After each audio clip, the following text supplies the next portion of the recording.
Hello, personal information. What is your name? My name is Juan Camilo Gomez. How old are you? I'm 20 years old.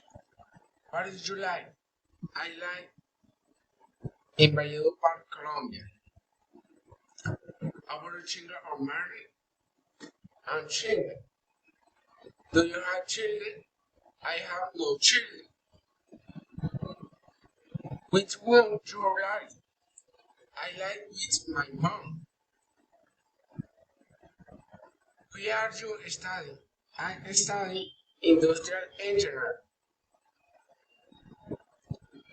Where are your hobbies? My hobby is playing soccer. Will you work? No, I don't work. I use study. Job interview. Can you tell me about yourself? Where are your strengths?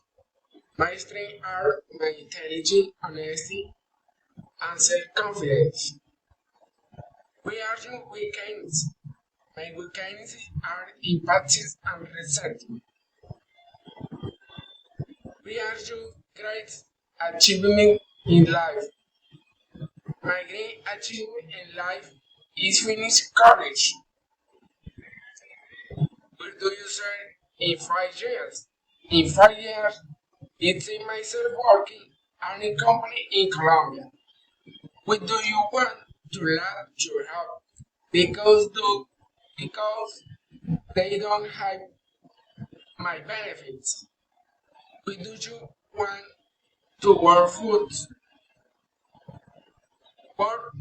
goods? Because I want to have a stable job. Where are your salary expenses? My salary expenses are those that send me the company. Thank you.